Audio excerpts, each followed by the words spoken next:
Olá, eu sou Alice e estamos falando de relacionamentos sociais.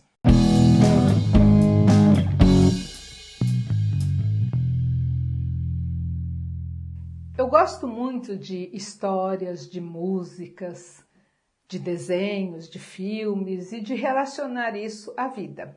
Quando os meus filhos eram adolescentes, eles gostavam muito de assistir os Simpsons e na época eu não assistia, eu achava assim uma linguagem não apropriada, mas deixava eles assistirem, né? Até porque normalmente no horário eu estava ocupada com outras coisas da casa.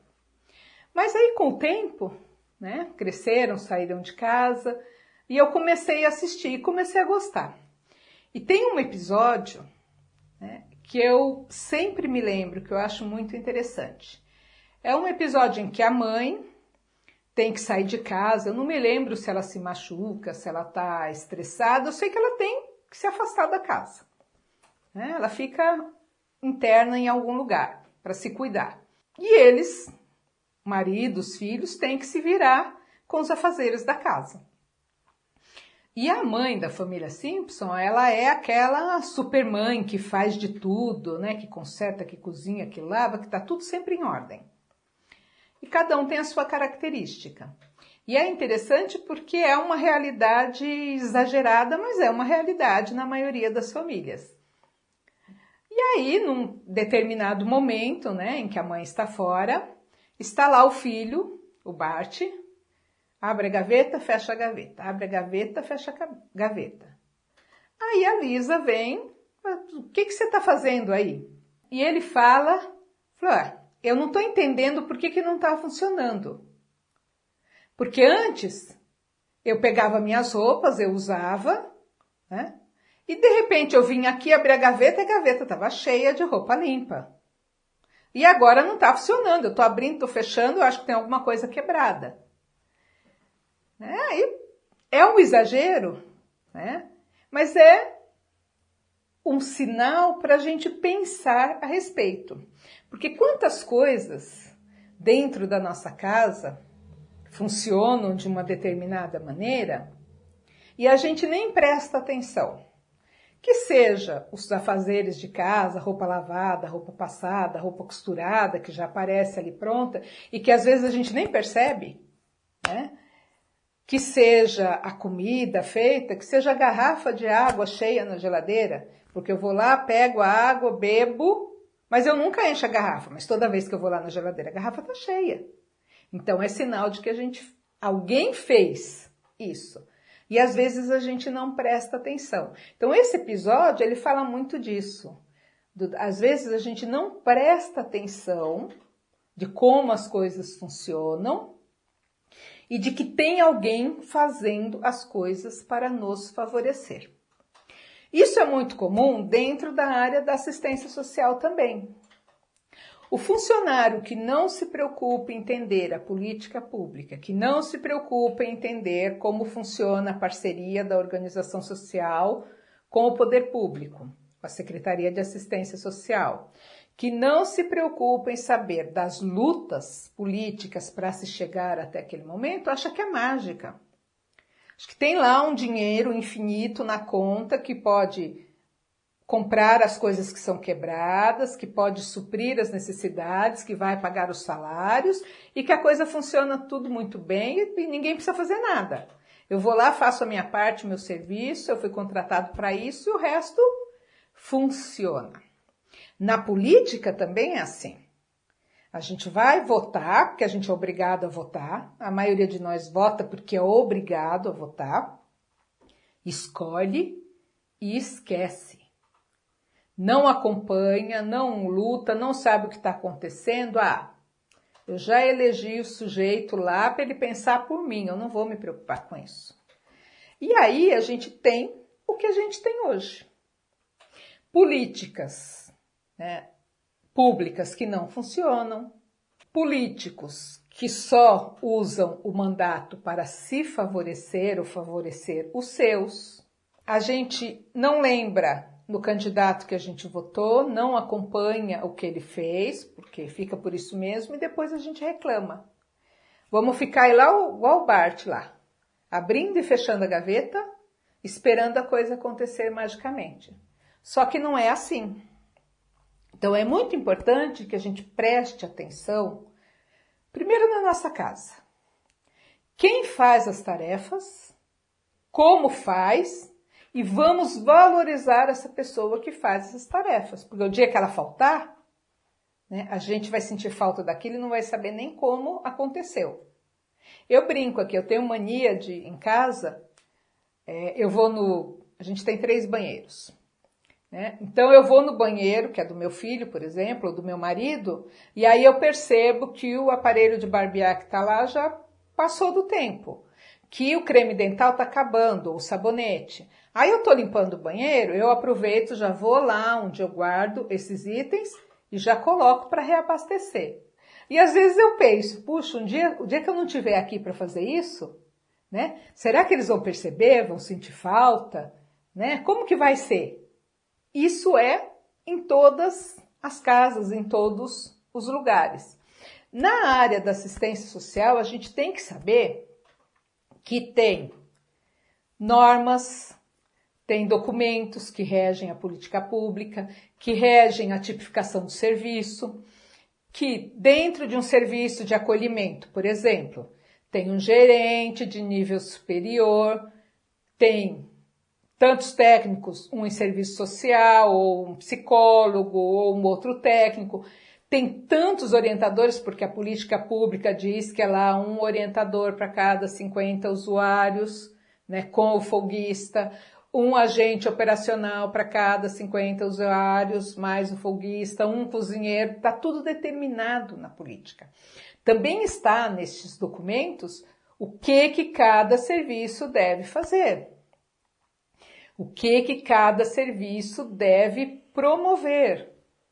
O que é competência? Se eu sou de um serviço de abordagem, o meu papel é ir até as ruas, fazer abordagem de quem está em situação de rua, tentar levantar um pouco o histórico daquela pessoa e atender as emergências. Se tiver vaga, levar para o centro de acolhido, se tem um problema de saúde, levar para o centro de saúde, para o serviço de saúde que possa atender, às vezes levar e buscar, mas a gente acaba fazendo coisas que não necessariamente estão lá no escopo do serviço, estão na descrição, mas que aparecem, que ninguém faz e que a gente acaba fazendo. Mas é importante saber que você está fazendo, é uma exceção, não é a regra. Não é o que está estabelecido naquele serviço. E para que a exceção não vire uma regra daquele serviço, que não é o seu papel, a gente tem que lutar por política pública que atenda aquela exceção. Aquilo que não lhe cabe.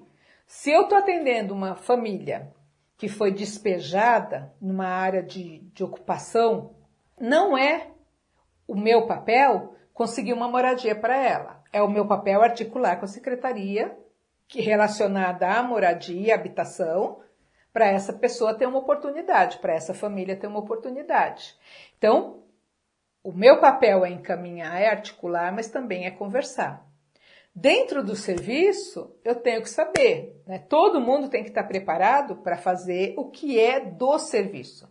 Se o serviço é o acolhimento, se a cozinheira não veio, alguém vai ter que fazer a comida. A gente tem que ter condições para isso.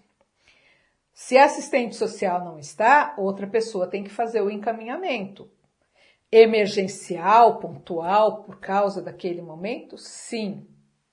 Né? Depois a pessoa que tem aquela função vai resolver a questão, mas tem que fazer. Só que para saber isso, a gente tem que entender o papel. Não adianta a cozinheira do serviço saber o cardápio, saber a proporção e não passar isso para o seu auxiliar. Porque no dia que o cozinheiro não estiver, por uma coisa ou outra, que seja uma capacitação, que seja questão de doença, que seja férias, que seja por um motivo ou outro, quem está aqui, que é auxiliar, tem que saber qual que é a proporção do arroz, da carne, qual que é o cardápio, tem que continuar o serviço. A responsabilidade não é dele, continua sendo do cozinheiro, mas ele tem que saber continuar. O orientador minimamente tem que saber isso. Nas minhas equipes, normalmente as equipes, os funcionários todos conhecem o trabalho de cada uma das equipes e têm condição de fazer. Por exemplo, no dia numa greve de ônibus, numa emergência, que não tem operacional, que o operacional não conseguiu chegar no serviço, o orientador tem condições de saber onde estão os produtos, o que precisa fazer e promover um multirão entre os usuários, né? Conversar com as pessoas para que aquilo seja feito naquele dia.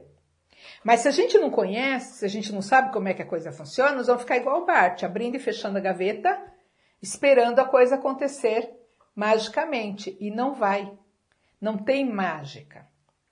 É importante a gente saber que a política só vai mudar se a gente entrar lá no meio. Tem os órgãos de controle, tem as pessoas que fazem o acompanhamento do que está sendo decidido, tem os diversos poderes e quem responde a quem. A gente precisa minimamente conhecer essa estrutura e participar. E não apenas ir lá, eu dou meu voto e depois eu reclamo. Mas eu não lembro nem em quem foi que eu votei. Tem que ter participação. Para a política pública ser eficiente, realmente atender às prioridades do público, das pessoas, é importante que haja comprometimento, que haja conhecimento, que haja luta. E a gente não pode esquecer que para ter documentos hoje que regem, para ter normas que regem, né, a nossa vida, nos diversos níveis, teve pessoas que discutiram, que conversaram, que estudaram, que aprimoraram, que definiram daquela maneira. Foi assim que chegou a legislação trabalhista, a Constituição, né, as diretrizes dos direitos humanos e todas as outras. Então, conhecer a história também é importante. As coisas não chegaram aqui onde estão por acaso, não caiu do céu, alguém mandou uma fórmula mágica e é assim. Não, teve uma evolução, teve discussão para isso e precisa ter. E continua tendo. Tem conferências, tem encontros, tem simpósios, né? Tem reuniões e a gente precisa se envolver, precisa participar para poder ter ferramentas para reclamar, ferramentas para reivindicar. Então é importante que a gente entenda como as coisas funcionam, para isso tem uma história, tem uma rotina, tem alguém que está fazendo ou que já fez. É importante que a gente participe desse processo, né? Se você não faz, mas que você entenda como as coisas são feitas. É importante acompanhar o processo, né? Porque se eu só tirar a garrafa de água da geladeira, beber e devolver, vai chegar uma hora que ela vai estar vazia. Então, eu sei que eu tenho que encher para pôr ela de volta lá, para quando eu quiser água gelada, ela estar gelada. Então, eu tenho que participar do processo, mesmo que não seja eu a responsável pela cozinha. Então, conhecer, aprimorar, participar, para poder reclamar, para poder reivindicar, para poder saber o que é justo. O número de pessoas em situação de vulnerabilidade social é um reflexo da política pública, é um reflexo da economia, da forma que a economia está organizada. E para a gente mudar isso, tem que conhecer e tem que participar. Então pense nisso, pense qual é a sua parte, o que você sabe, o que você vai precisar aprimorar ainda e o que você pode fazer para melhorar esses diversos níveis da sua vida. Eu sou Alice, estamos falando de relacionamentos sociais. Até breve!